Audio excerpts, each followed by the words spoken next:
लौकिक सुख पाने कभी श्रवण बनो मत भ्रांत। मिले धान्य जब कृषि करें घास आप मिल जात। बोले अस्यकारी देवादिक श्री मुनीश्वरनाथ भगवान की, देशभूषण जी कुलभूषण जी भगवान की जय। कुंथलगिरि जी सिद्ध क्षेत्र की जय। प्रथमाचार्य आचार्य प्रवर्षि शांति सागर जी महाराज की जय। संत श्रोवणी आचार्य गुरुवर्षि विद्यासागर जी महाराज की जय। परम पूज्य आचार्य प्रवर श्री समय सागर जी महाराज की जय। पूज्य निर्यापक स्मरण मुनिषि वीर सागर जी महाराज की जय। मुनिषि विशाल सागर जी महाराज की जय। भगवान के अभिषेक महामहोत्सव की जय। परम पूज्य क्षर धवल सागर जी मुनि महाराज की, समस्त मुनि संघ की। देखिए आपके सामने अभी हमने जो मंगलाचरण किया है वो आचार्य गुरुवर विद्यासागर जी महाराज ने जो हिंदी का स्वयंभू स्त्रोत दिखाया है ना, उसका मंगलाचरण है।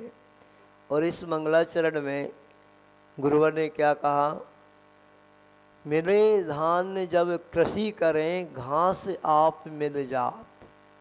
हमें जो भगवान की पूजन आराधना भक्ति करते हैं, इसके माध्यम से हमें क्या प्राप्त हुआ करता है, इसकी कल्पना अपन नहीं कर सकते। इस बात को समझने के लिए, इस भक्ति की महिमा को समझने के लिए जो आचार्य प्रवर समंतबद्ध स्वामी ने आप मनुष्यों का उदाहरण नहीं दिया।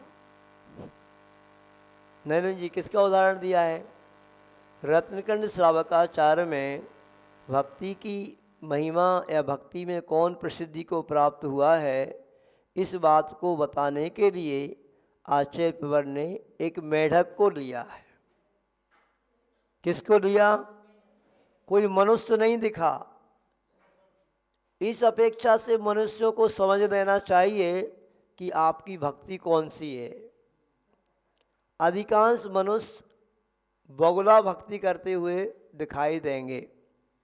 मतलब आप है ना, भगवान के चरणों में आप आते हो तो भी कोई ना कोई अपेक्षा को लेकर के आते हो कि नहीं आते हो? प्राय करके देखना तो व्यक्ति यही सोचता है, कोई ना कोई किसी अपेक्षा को लेकर के, कोई ना कोई किसी अपेक्षा को लेकर के। फिर क्या करें महाराज जी, क्या करें हम? भगवान के पास ही तो आएंगे अपेक्षा को लेकर। भगवान के पास आओगे भी ना तो भी आपकी वो अपेक्षा पूर्ण नहीं होगी। फिर कैसे होगी पूर्ण? नरेंद्र भैया कैसे होगी? महाराज जी आप तो कहते हो भगवान के दर्शन करने से ऐसा होता है, ऐसा होता है, भगवान की पूजन करने से ऐसा होता है। तो करोगे कुछ तो होगा, हमें बोल रहा है, आने मात्र से नहीं होगा। जैसे श्रावक क्या है? श्रावक का कर्तव्य है कि वो भगवान की पूजन करे, भगवान की जितना अधिक से अधिक हो सके उनकी आराधना करे। पर आज श्रावक क्या करता है? यहाँ पर हम लोग इस महाराष्ट्र प्रांत में 1-1.5 साल हो गया अभी इस सांगली एरिया में आए हुए भी, और बहुत सारे सांगली के आसपास के गांवों को हमने घूम लिया।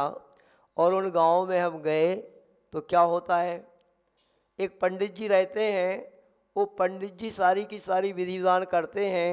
एक प्रकार से देखा जाए तो इस महाराष्ट्र में पंडित ही सब कुछ है। उस पंडित को ही इन्होंने सब कुछ बना रखा है।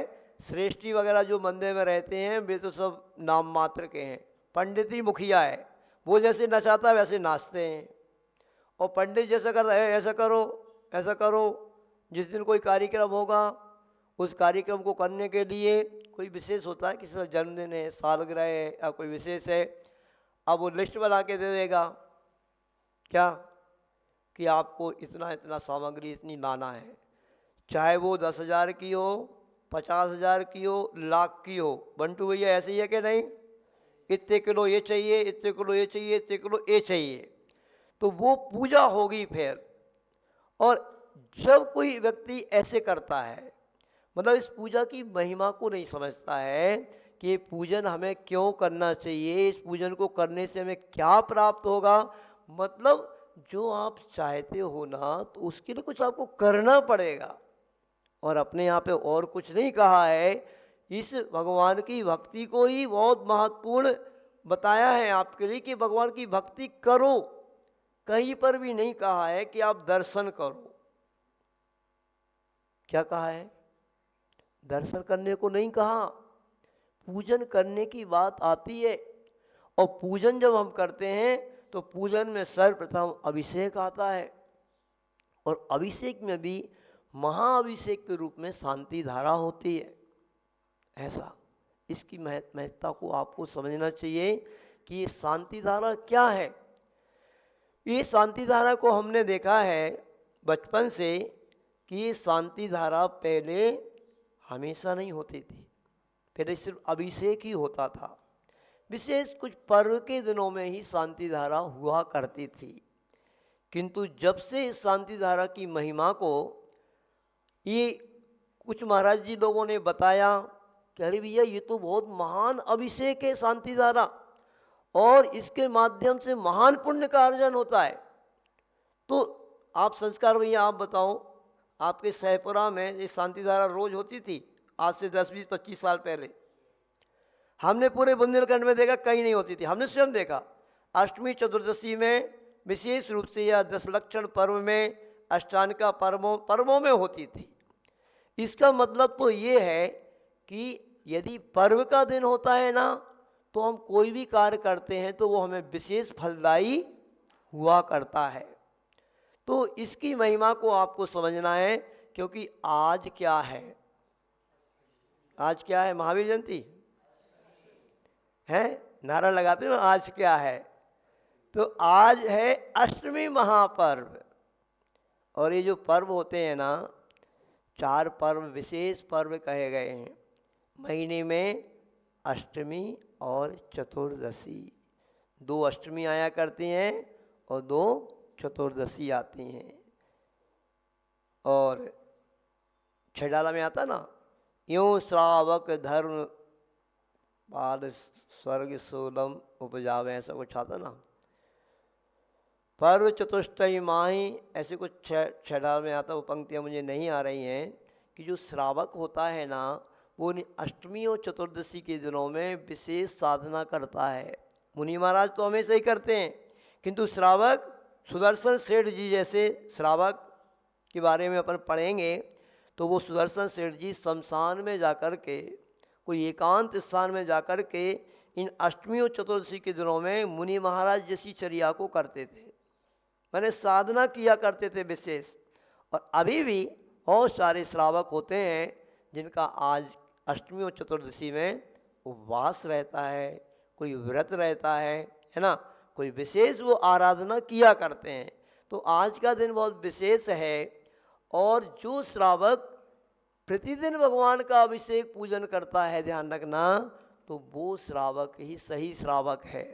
यानी इन दिनों में तो विशेष आराधना करे, किंतु प्रतिदिन भगवान की पूजन आराधना करे तो वो श्रावक ही श्रावक माना गया है। क्योंकि ये 6 आवश्यक श्रावकों के ही बतलाए गए हैं। श्लोक पूरा दिया है, सभी को याद भी हो सकता है।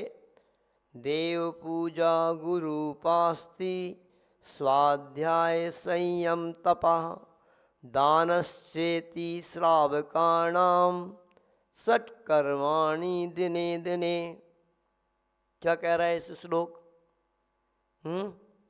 जिनेन्द्र भगवान की पूजन, गुरु महाराज की उपासना, स्वाध्याय, संयम का पालन, तप का पालन और दान, ये श्रावकाणाम षट्कर्माणि दिने दिने, ये श्रावकों को 6 ही आवश्यक प्रतिदिन करना चाहिए। कौन कौन करते हैं? यहाँ पे श्रावक ही हैं कि मुनि महाराज बैठे हैं? सब आप लोग श्रावकों के मुनि महाराज हो? क्या हो? श्रावक ही हो ना? तो आप श्रावक हो, उस श्रावक के लिए पूजन करना बताया है। तो कितने लोग पूजन करते हो रोज? क्योंकि दिने दिने यहाँ पे कहा जा रहा है। देखो इस श्राविका है हाथ उठा रही हैं, श्रावक तो आप करते हो जिंतूर वाले दादाजी रोज हैं? नलिन भैया आप नहीं करते हो? क्यों? कितने बजे ऑफिस जाते हो? 8:30 पे? सो के कितने बजे उठते हो? हैं? मतलब अभिषेक रोज करते हो? अभिषेक तो करते हो? अच्छा अच्छा, बहुत बढ़िया। अभिषेक प्रारंभ कर दिया है आपने, तो इस अभिषेक की बदौलत ही ऐसा अवसर शीघ्र अतिशीघ्र आएगा कि आप पूजन भी करोगे रोज। आपकी ऐसी अनुकूलता बन जाएगी। अभिषेक आपने प्रारंभ कर दिया है, तो अभिषेक भी एक प्रकार से देखो, पूर्ण रूप से तो नहीं कहेंगे हम, किंतु एक प्रकार से तो लघु पूजन तो हो जाती है। अभिषेक हमने कर लिया और अभिषेक करने के बाद भगवान को अर्घ्य वगैरह दे दिया, तो कुछ तो हो गया, नाश्ता तो हो गया। जो अभी कुछ भी नहीं कर रहे थे ना आप, उसकी अपेक्षा से नाश्ता तो हो गया, किंतु वास्तव में पेट भरेगा तो पूजन से भरेगा। देखो हमारे ब्रह्मचारी भैया मुकेश जी यहाँ पे हमें दिखाई दे रहे हैं। ये नेमावर आश्रम से आए हुए हैं और बहुत सीनियर ब्रह्मचारी जी हैं। हम लोगों की टीम में ही जब हम 32 ब्रह्मचारी थे, हमारे सीनियर और ज्येष्ठ श्रेष्ठ ब्रह्मचारी मुकेश भैया थे। हैं? देखो मुनिषी वीर सागर जी महाराज मतलब शैलेश भैया, और हमारे मुकेश भैया, और एक और विशाल भैया थे, है ना। ये 3 भैया हम लोगों के, हम सब इनको श्रेष्ठ मानते थे। और ये किसी कारण से अब इनका भी पुण्योदय नहीं जग पाया और इनको दिगंबरी दीक्षा भले ही नहीं मिल पाई हो, किंतु ये इन नेमावर आश्रम में आचार्य के आशीर्वाद से रह करके अनेक अनेक लोगों को धर्म ज्ञान करा रहे हैं और कई लोगों की समाधि करा चुके हैं, और अन्य बहुत सभी लोगों के लिए ये बहुत धर्म ज्ञान करा रहे हैं और अपना श्रावक अवस्था का भी अच्छे से पालन कर रहे हैं।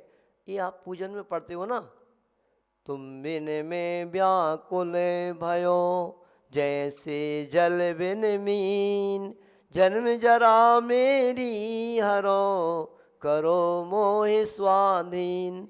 जो सच्चा श्रावक होता है ना, वह ऐसे तड़पता है। जैसे जी अशोक जी है ना, देखो ये अशोक जी अब कैसे तड़पते हैं। देखो हम देखते थे कि वहाँ पे हम लोग पुणे में थे ना, तो पुणे में दोनों पति पत्नी को सुबह सुबह, भाई बाद में क्लास है ये है, सुबह सुबह जल्दी आ गए और भगवान की पूजन कर ली। अभी भी देखो आप सुबह से क्लास में बैठ रहे हैं, इतने ऊपर यहाँ पर आकर के भगवान की पूजन कर रहे हैं, फिर जाकर के महाराज जी की क्लास में शामिल हो जाएंगे। मतलब ये छप्पड़ फाड़ के ले रहे हैं पूरा, जो मिले वो पूरा लेने के लिए। तो ये श्रावक के लक्षण हैं। यानी श्रावक को अपनी कमाई कैसे करना है ऐसे सोचना चाहिए। मैं बात ये बता रहा हूँ, अशोक जी बीच में आ गए कि कल मुकेश भैया थोड़े से लेट आए, तो वहाँ पर इनको कोई द्रव्य सामग्री नहीं दिख रही थी, क्योंकि यहाँ पे परंपरा ही नहीं। यहाँ तो व्यक्ति अपनी अपनी लाता है और अपना अपना काम करता है। ये परंपरा बहुत अच्छी है इस महाराष्ट्र की मुकेश भैया, कि यहाँ पे क्या है, कितना ही बड़ा विधान हो, इसकी तो मैं हमेशा प्रशंसा किया करता हूँ नलिन भैया। इस महाराष्ट्र प्रांत में सिद्ध चक्र मंडल विधान हो, चाहे शांति विधान हो, चाहे वक्तावर विधान हो, कोई सा भी विधान हो, लोग डलिया घर से भर भर के लाते हैं, अपनी द्रव्य सामग्री धोते हैं और विधान करते हैं। ये तो गजब का है। ये गजब की नो की जो बात है उसकी तो प्रशंसा करेंगे, क्योंकि श्री आदिनाथ पुराण जी में आया है, यही आया है कि व्यक्ति अपने घर से ही द्रव्य सामग्री लेकर के आए। क्योंकि पहले ज़माने में सब जगह कुआं होते थे, घरों में ही कुआं होते थे, कुएं का पानी रहता था, तो कुएं के पानी से द्रव्य सामग्री को व्यवस्थित करके व्यक्ति घर से ही लेके आता है। ध्यान रखना, घर से लेके आता है तो उस पूजन का जो पद्म पुराण में आया है ना, दर्शन का पूजन का, ये लाभ मिलता है। वो लाभ हमें जब ही मिलता है, सभी से कहना है, जब व्यक्ति घर से ही चलता है, घर से ही वस्त्र पहनेगा शुद्ध, और जब पूजन के लिए जाएगा ना तो एक दिन पहले ही चिंता करेगा कि भाई सब अष्टक की सामग्री है कि नहीं, कहीं चिटक बनी है कि नहीं बनी है ना, कि भाई केसर बची है कि नहीं बची है कल के लिए, तो उसका उपयोग एक दिन पहले से लग जाएगा। जब लगेगा कब, जब व्यक्ति घर से ही चलेगा, घर से ही शुद्ध वस्त्र, अगर 12 बजे भी आएगा ना तो भाई सुबह में कपड़े डालें कि नहीं डालें, ऐसी चिंता होती कि नहीं होती है। तो ये जो लाभ बताया है श्री पद्म पुराण जी में आया है कि भगवान के दर्शन पूजन करने का क्या लाभ मिलता है। तो वहाँ पे कहा, एक ये तो हिंदी में पंक्ति कहते हैं, ये किसी ने दोहा बना दिया है, जब चिंतो तब सहस्र फल, लखा गमन करे कोड़ा कोड़ी अनंत फल, जब जिनवर दर्शे। जैसे ही हम भगवान के पूजन के बारे में सोचते हैं, विचार करते हैं, भैया अष्टक है, द्रव्य अष्टद्रव्य सामग्री है कि नहीं, सोलह में कपड़े धुले हुए हैं कि नहीं, है ना, सुबह सुबह भगवान का पूजन अभिषेक करने के लिए जाना है, ये देखता है व्यक्ति, चिंतन करता है, तब चिंतो तब सहस्र फल, वहीं से फल प्रारंभ हो जाता है। फिर लखा गमन करे। इसलिए बुंदेलखंड में हमने देखा है बचपन से, उधर यही परंपरा है। क्या परंपरा है, व्यक्ति घर से ही वस्त्र पहन करके जाता है और द्रव्य सामग्री लेकर के जाता है। हमारा जहाँ पे जन्म हुआ उस नगर में हमने देखा कि जो पुराने लोग, अच्छे श्रेष्ठी वर्ग जो आते थे ना, वो आज व्यक्ति आता है द्रव्य सामग्री इतनी सी लेकर के डिबिया में, और महाराष्ट्र में तो ऐसे कई जगह हमने देखा है, वो डिबिया में लाएंगे द्रव्य सामग्री, उसी में से चढ़ाते रहेंगे गिन गिन कर, बीन बीन करके। ये चीज़ तो थोड़ी सी सुधार करना चाहिए। जैसे देखो अब ये कर रहे हैं पूजन, कैसे कर रहे हैं, देखो अशोक जी की श्रीमती कैसे कर रही हैं पूजन, बढ़िया द्रव्य सामग्री सजी हुई है, चांदी के उत्तम श्रेष्ठ पात्र हैं, है ना, और देखो ये बढ़िया व्यवस्थित बैठ करके कर रहे हैं। यही परंपरा है। ये परंपरा नहीं है कि मंदिर में थाली लगा करके रख दो और जितनी द्रव्य सब कम पड़े तो और मंदिर में से उठाते जाओ, धोते जाओ, चढ़ाते जाओ। ये नहीं है परंपरा। हमने देखा वहाँ पे एक व्यक्ति थे, एक जैसे गृहस्थ अवस्था बेगमगंज में रही, तो बेगमगंज में एक पीएस परिवार है, पदम चंद जी, शिखर चंद जी का परिवार है, और उन लोगों को हम देखते थे कि वो मंदिर जब जाते थे ना, कैसे जाते थे, वे धोती तो पहनते ही अपन, धोती में ही झोली में द्रव्य सामग्री लेकर के जाते थे कि उनकी पूजन तो हो ही जाए, 4 व्यक्ति और पूजन कर लें, इतनी द्रव्य सामग्री लेकर के मंदिर जाते थे। ये परंपरा है, भारतीय परंपरा। सोचो, आप विचार करो। ऐसा नहीं कि और सामग्री मंदिर की उठा कर ही चढ़ा दो, इससे आपकी कटौती हो जाएगी। ठीक है, आप कर लोगे, कुछ नहीं, मंदिर में तो भंडारा रखा ही हुआ है, किंतु आपकी कटौती हो जाएगी। तो ये ऐसे होता था। ये बहुत अच्छी परंपरा तो महाराष्ट्र में है, इसकी हम प्रशंसा करेंगे, किंतु ये और कहेंगे थोड़ा सा इसमें आप सुधार कर लें तो सोने में सुहागा हो जाए। क्या, अगर जिस व्यक्ति की सामर्थ्य है तो वो पूरा अष्टक व्यवस्थित बनाए और पूरा वर्तन जो होते हैं ना उसमें ही लेकर के आप आएं। यदि आपकी सामर्थ्य नहीं है भाई, अगर सामर्थ्य तो आप स्वर्ण के बर्तन लाओ, क्या बात है। अशोक पाटनी जी को देखो आप, वो जब भी भगवान की पूजन करें या गुरु की पूजन करें, स्वर्ण के बर्तन है, स्वर्ण के बर्तन में अष्टक लगाते हैं, तो स्वर्ण के बर्तन लेकर के आओ, आपको बनवाना है नरेंद्र जी को, है ना। और गुरु की पूजा, भगवान की पूजन, स्वर्ण अच्छे श्रेष्ठ सामग्री भी हो और पात्र भी अच्छे हो। अगर स्वर्ण के नहीं है तो भाई रजत के हो, रजत के नहीं है तो भाई पीतल के हो, पीतल के नहीं हो तो तांबे के हो, पर लोहे के नहीं हो। और आज लोहे चल रहा है। हाँ बहुत बढ़िया। देखो ये स्वर्ण का कलश लेकर के आए कि अभिषेक तो हम भगवान का स्वर्ण कलश से करते हैं, और नाम किसका ले रहे हैं देखो। है, ये अपनी निधि मतलब श्रीमती ना, श्रीमती का नाम ले रहे कि उनने उनने बनवाया है, माल किसने दिया है। पर देखो ये भी एक भारतीय परंपरा है, संस्कृति है। और ये बोल रहे हैं महाराज जी इस मार्ग में हमें थोड़ा आगे से बढ़ने के लिए या धर्म से जुड़ने के लिए श्रीमती जी का इसमें हाथ है। अरे भैया भारतीय संस्कृति के अनुसार पत्नी को कहते क्या हैं? तो धर्म पत्नी, जो धर्म पे लगा दे वही तो सही पत्नी है, चेलना रानी चेलना जैसी, है ना। बहुत बढ़िया है। तो आपका तो बहुत सौभाग्य है, आपका बहुत पुण्योदय है कि ऐसी पत्नी आपको मिली है। मैं तो यही कहूँगा, यही भावना भाऊंगा कि ऐसी पत्नियां सबको मिले जो धर्म में पति को लगा दें, है ना। तो ये तो बहुत अच्छी पत्नी है और बहुत अच्छा है। किंतु अभी ये एक कलश बना है, पूरे बर्तन बनवाना है ना। और बनवा लेना आप, धर्म पत्नी की प्रेरणा से, हमारी प्रेरणा से बनवा लेना, ठीक है। और बहुत अच्छा बढ़िया, ऐसे ही धर्म में आप आगे बढ़ते जाएं। समझ में आ रहा कि नहीं आप लोगों को?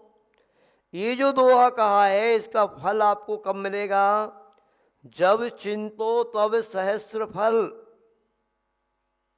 जैसे ही हम चिंतन करते हैं वहाँ से ही हमें फल प्रारंभ हो जाता है, प्रारंभ हो जाता है। तो क्या है, आपके कपड़े अपने घर के होना चाहिए, वह भी हथकरघे के हों तो सर्वश्रेष्ठ कार्य है। आचार्य गुरुवर विद्यासागर जी महाराज ने बहुत सोच समझ करके इस हथकरघे योजना को आशीर्वाद दिया है। ध्यान रखना, कोई पूरे भारत में कोई कपड़ा उद्योगों की कमी है क्या? तो ये कोई हथकरघा कपड़ा उद्योग नहीं है, इस बात को भी आपको ध्यान रखना है। हम लोग अभी ईश्वरकरण गए थे। ईश्वरकरण तो पूरा कपड़ा उद्योग है। अभी कभी गए नलन जी आप? नहीं गए। ईश्वरकरण में पूरा कपड़ा के लिए प्रसिद्ध है पूरे भारत में। वहाँ कपड़ा बनता है, सब लोगों के घरों में पावर लूम लगे हुए हैं, खटखट खटखट फटफट फट वहाँ चलता ही रहता है। हम लोग जहाँ तक कि पद्म प्रभु जिनालय में रुके हुए थे, वहाँ पे ईश्वरकरण में वो मंदिर के पीछे ही पूरा लूम बना हुआ है। ऐसी आवाज़ आती थी कि सोना ही मुश्किल हो रहा था वहाँ पे। हाँ, वो मंदिर के पीछे ही। हमने तो वहाँ की समाज से कहा कि ये मकान फैक्ट्री पूरी पहले खरीदो आप, जब कोई यहाँ पे साधु आएंगे तो वो धर्म ध्यान कर पाएंगे। बोले महाराज जी हम लोग बहुत प्रयास कर रहे हैं, वो दे नहीं रहा है आदमी, हम ले लेंगे उसको अगर वो दे दे तो। सब जगह ईश्वरकरण जी और चंद्रकरण जी के आसपास पावर लूम खटखट खटखट की आवाज़ आती है और कपड़ा बनता है। पर जो अपने वाले लोग हैं उनसे एक दिन पूछा, अच्छा सही बताओ भैया, पाटनी जी, काला जी, वहाँ पर सब मारवाड़ी लोग हैं। जैसे हमारे मुकेश भैया भी कौन है आप? पाटनी सेठ ही हैं, ये सेठी जी हैं। तो यही परिवार वहाँ पर हैं। उन लोगों से हमने पूछा, क्योंकि आजकल ये हवा उड़ने लगी है। बहुत सारे लोग कहते हैं कि महाराज जी वो जमाना गया जब कोई पॉलिश मटन टेलो की पॉलिश, मटन टेलो की पॉलिश करना पड़ती थी। अब ऐसा नहीं है, हम बता रहे हैं आपको, हकीकत तो बता रहे। बहुत बड़े बड़े हैवी पावर लूम लग गए। तो महाराज जी जो हैवी पावर लूम हैं उनमें तो शायद कम हो गया है, किंतु अभी भी छोटे छोटे तो सब जगह पूरे गांव में लगे हैं, सब जगह वहाँ पे भी लगे हैं। उनमें तो करना ही पड़ती है अभी भी। और एक महत्वपूर्ण बात उन्होंने कही, कॉटन के कपड़े में धागे में तो करना ही पड़ता है, उसके बगैर वो कपड़ा बनता नहीं, पावर लूम चलता नहीं। हैंडलूम की बात अलग है। क्या हैंडलूम में तो क्या बहुत धीरे धीरे चलता है, पावर लूम बहुत फास्ट चलता है। देख के हम लोग ऐसे पावर, मैंने इतने घंटों में इतने कितने हजारों किलोमीटर मतलब मीटर कपड़ा निकल रहा है, तो बहुत फास्ट चलते हैं। तो उसमें ये करना ही पड़ता है। आचार्य सिंह से गहन चिंतन किए। आचार्य से किसी बात का बारे में बहुत गहन चिंतन करते थे। आचार्य श्री की सोच बहुत ऊंची सोच थी। अपन सबकी सोच जब बंद हो जाती, जब उनकी सोच प्रारंभ होती थी। कायदे से हमारा बस चले ना, हम एक भी व्यक्ति से बिल्कुल बगैर हथकरघा के हार लेंगे ही नहीं, लेना हम। और हमारा बस चले ना तो मैं एक भी व्यक्ति को भगवान के ऊपर अभिषेक हथकरघा के वस्त्र को पहने बगैर हम करने नहीं देंगे। जैसे गांधी जी ने कहा था ना, मैं एक दिन को भी अगर कोई अच्छे लोकसभा के अच्छे पद पे पहुंच जाऊं ना तो मैं इस भारत से मांसाहार बंद करा दूंगा और मैं इस भारत में हिंदी भाषा को ही बोलने दूंगा, ऐसा उन्होंने कहा था। ऐसे में क्योंकि मैं आपको ये बात इसलिए कह रहा हूं, आप सही बताओ, ये संस्कार भैया जिन वस्त्रों को पहन करके यहाँ पे बैठे हैं, हथकरघा के हैं, मंदिर के हैं, सुनो। और नरेंद्र भैया को देखो आप, ये नरेंद्र भैया जो पहने हैं ना, ये हथकरघा का कपड़ा है ना, है ना। हथकरघा कितने अच्छे लग रहे हैं, सेठ जैसे लग रहे हैं। नेवार में लिया था, जहां भी लिया हो, कहीं भी आचार्य के आशीर्वाद से हथकरघा जहां पर भी चल रहा है वो सब आचार्य के आशीर्वाद से चल रहा है। अलग अलग लोगों को प्रोत्साहन मिले, अलग अलग भैया लोगों को, बहनों को, श्रावकों को, उन्हीं का ही आशीर्वाद है, सब जगह चल रहा है। किंतु अलग ही चमक है इस कपड़े में और 100% शुद्ध अहिंसक वस्त्र है। महत्वपूर्ण बात यह है। और ये पावरलूम का कॉटन, उन्होंने स्वयं कहा, स्वीकार किया चरकरवन जी वालों ने कि महाराज जी कॉटन के कपड़े पे पॉलिश होती ही होती है केमिकल की, उसका नाम कुछ भी दे दो, वो शुद्ध भी होता है अशुद्ध भी होता है। तो कौन सा बनिया है, कौन सा व्यापारी है जिसमें कमाई ज़्यादा होगी वो काम करेगा, कि जिसमें घाटा होगा वो काम करेगा, है? अगर वो केमिकल सामान्य वनस्पतियों से बहुत महंगा बन रहा है तो वो केमिकल का उपयोग कौन करेगा? सस्ता मिल रहा है उसी का करेगा। वो होता है, महाराज जी ने स्वीकार किया।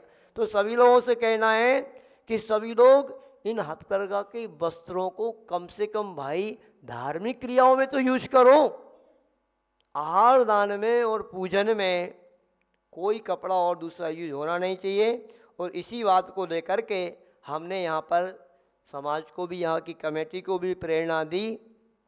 और आप भी यहाँ पर हथकरघा के वस्त्र ही रखो। तो यहाँ पर 100 जोड़ी कपड़ों का ऑर्डर हो गया है और शायद आ भी गए हैं वो यहाँ पर। अब हथकरघा के वस्त्र आपको पहनने को मिलेंगे, अभी आए हैं, अभी तैयार होकर के 20 तारीख तक आपको मिल जाएंगे। अभी उनको 16 में भी तो बनाना पड़ेगा, है ना। तो ऐसे करके देखो, द्रव्य क्षेत्र काल भाव, इन चारों चीज़ों का प्रभाव किसी भी चीज पर पड़ता है। और ये सब साधन है, ये सब क्या है? साधन है हमारे भावों को पवित्र बनाने के लिए। जैसे अब ये वेदी है यहाँ पे, अब कहीं कोई पॉलिश निकल रही है, कहीं कोई कांच लगा है, कहीं कुछ लगा है ना। और यही भगवान की वेदी अगर बहुत अच्छी बन जाए, बहुत अच्छी सुव्यवस्थित हो जाए कहीं पर भी, और तो कैसा लगता है फिर? अपना भाव बनता है कि नहीं? भोजन की सामग्री अच्छी हो तो भाव लगता है कि नहीं? बंगला टिपटाप बनाओ, हाँ बढ़िया, तो उसमें बैठने में आनंद आता है कि नहीं? क्यों पुजारी जी, बैठे ना आप। जितनी अच्छी वेदी होगी, जितने अच्छे भगवान होंगे, तो ये साधन है। जितनी अच्छी द्रव्य सामग्री होगी, जितने अच्छे बर्तन होंगे, तो ये साधन है। इन साधनों के माध्यम से हमें हमारे भावों में पवित्रता आती है। तो द्रव्य क्षेत्र, अब ये क्षेत्र है यहाँ पे, इधर आप कुंथलगिरी में जो व्यक्ति आ जाए, अपने आप ही मन प्रसन्न हो जाता है, पवित्र हो जाता है, और हम हमारे परिणाम यहाँ पर अच्छे रहते हैं, है कि नहीं? संस्कार भैया यहाँ पे वो कैसे लगता है आपको? पुणे से अच्छा लग रहा है कि नहीं? हाँ, तो सारे पुणे वालों से कहेंगे और सब दुनिया के लोगों से कहेंगे हम कि ऐसा महान यह क्षेत्र है कुंथलगिरी कि यहाँ की पवित्र वर्गणाएं लेने के लिए अवश्य आ जाओ और एक बार यहाँ की पवित्र रज को लेकर के चले जाओ। और यहाँ पर जो तपस्वी भगवान, ये देशभूषण जी, कुलभूषण जी भगवान विराजमान हैं, जिन्होंने घोर उपसर्ग को सहन किया है, भयंकर। ये पूरा पद्म पुराण में आती है घटना, नीचे लिखी हुई है कि इन्होंने कैसे घोर उपसर्ग को सहन करके यहाँ पर केवल ज्ञान को प्राप्त किया है और फिर मोक्ष भी प्राप्त किया है। ऐसी तपस्या उन्होंने यहाँ पे की है। तो सभी लोग बहुत अच्छे से अपना मन बनाएं। द्रव्य, क्षेत्र और काल, और भाव, इन सभी की संयोजना बना करती है, तब कहीं होता है। अब देखो एक और आ गया है ना, अभी तो सिर्फ संस्कार था, अब सागर और आ गया, संस्कार सागर है ना, ये दोनों भाई हैं। और देखो यहाँ पर आज संयोग की बात है कि दोनों यहाँ पर उपस्थित हो गए हैं। संस्कार तो बहुत दिन से यहाँ पर ही है, अब सागर और आ गया है। तो देखिए सभी लोगों से कहना है कि धीरे धीरे अपने भावों को पवित्र बनाएं, आपकी द्रव्य भी अच्छी हो, क्षेत्र का संयोग आपको अच्छा यहाँ पर मिला ही है, और काल भी ऐसा आपको ये चातुर्मास का काल चल रहा है, और बहुत महान संत का समागम आपको प्राप्त हो रहा है, जो सबसे ज़्यादा गुरुवर के लाडले शिष्य थे, ये हमारे मुकेश भैया भी जानते हैं। और जब हम लोगों की दीक्षा हुई तो पहले नंबर संस्कार किस पर दिए, 25 दीक्षाओं में तो मुनिषी वीर सागर जी महाराज को पहले संस्कार गुरुवर ने दिए। ऐसे परम पूज्य निर्यापक श्रमण मुनिषी वीर सागर जी महाराज का सत्संग सानिध्य आपको प्राप्त हो रहा है, और उनकी चातुर्मास की स्थापना कब होना है, आगे 2 दिन आने वाले रविवार को इस कुंतलगिरी जी सिद्ध क्षेत्र पर परम पूज्य निर्यापक मुनिषी वीर सागर जी महाराज सत्संग 11 6 महाराज जी और 5 छुल्लक जी, इतने विशाल संघ की स्थापना पहली बार कुंतलगिरी क्षेत्र पर हो रही है। शातिशय प्रभावना के साथ वह कलश स्थापना हो, और इस चातुर्मास में जो हमारे गुरुवर के गृहस्थ अवस्था के भाई महावीर जी अष्टगे, जो आचार्य गुरु विद्यासागर जी महाराज के कर कमलों से उनके द्वारा दीक्षित अंतिम मुनि दीक्षा को प्राप्त हुए उत्कृष्ट सागर जी महाराज का आज केसलॉन्च हुआ है, हो रहा होगा शायद नीचे, और छुल्लक श्री मनन सागर जी महाराज का भी केसलॉन्च कल हुआ है, उनकी आज पारणा है ऐसे। और उत्कृष्ट सागर जी महाराज की जो भावना है कि हम आगे आगे और अपनी साधना को बढ़ाते जाएं, और उन्होंने ये भावना भी भाई है कि मैं तो इस कुंतलगिरी क्षेत्र पर ही अपनी संलेखना की साधना करना चाहता हूं, और उस आराधना को पूर्ण करना चाहता हूं। उनकी वह आराधना पूर्ण हो, सानिध्य हो, और एक और अतिशय यहाँ पर घट रहा है। क्या घट रहा है, सभी लोगों से कह रहा हूं, यहाँ पर ही एक मोडनिम है, मोडनिम पंढरपुर के बाद आता है, महतपुर के पंढरपुर महतपुर के बीच में मोडनिम नाम का एक गांव है, हम लोग होते हुए वहाँ से आए हैं। वहाँ की एक दादी है, भयंकर असाध रोग उनको हुआ है, तीव्रता पर वो है, किंतु मानना पड़ेगा उस दादी की समता और क्षमता को कि जब भी हम जाते हैं, कोई भी व्यक्ति जा रहा है, ऐसी मुस्कान जैसे गुरुवर के चेहरे पर मुस्कान रहती थी, वास्तव में वो दादी के चेहरे पे हमेशा मुस्कान रहती है। और आज 6वां 7वां दिन है, 6 दिन हो गए सिर्फ जल ले रही हैं, 3 प्रकार के आहार का आजीवन त्याग कर दिया है, सिर्फ जल ग्रहण कर रही हैं। और आज अष्टमी महापर्व पर पूरा निर्जल उपवास है, 4 प्रकार के आहार का त्याग उनका है आज। ऐसी क्षमता हम सबको भी प्राप्त हो। दुनिया के लोगों से कहेंगे यदि समाधि किसी की देखना हो तो सही में आज उस दादी को दर्शन करो, उस दादी को आकर के देखो। 10वीं प्रतिमा के व्रत महाराज जी ने उनको मतलब उन्होंने ले लिए हैं। जब कहते हैं ना महाराज जी आपको 10वीं प्रतिमा किसने दी, महाराज जी ने प्रेरणा दी या ली हमने। देखो नियम क्या होता है, नियम दिया नहीं जाता है। आचार्य ऐसे कहते थे हमेशा, दीक्षा दी नहीं जाती, दीक्षा ली जाती है। लेने वाले के भाव जो तो कोई दे, तो ऐसे ही वो दादी कहती है महाराज जी ने प्रेरणा दी है, 10वीं प्रतिमा हमने ली है और 10 प्रतिमाओं का पालन कर रही हैं। इस अवस्था में भी प्रतीकमण, सामयिक, लेटे लेटे वो सब अपना आवश्यकों का पालन कर रही हैं और बहुत अच्छे से आज उनका निर्जल उपवास है। बहुत अच्छे से उनका उपवास हो और वह अपने अंतिम लक्ष्य को प्राप्त हो। ऐसे बहुत सारी मंगल भावनाओं के साथ इस अष्टमी महापर्व पर कौन सौभाग्यशाली व्यक्ति भगवान की शांति धारा करेंगे? तो सौभाग्यशाली व्यक्ति होगा जो करेंगे। इतना ही रखते हैं। बोले आचार्य गुरु विद्यासागर जी महाराज की। जिस किसी को भी करना हो शांति धारा अभिषेक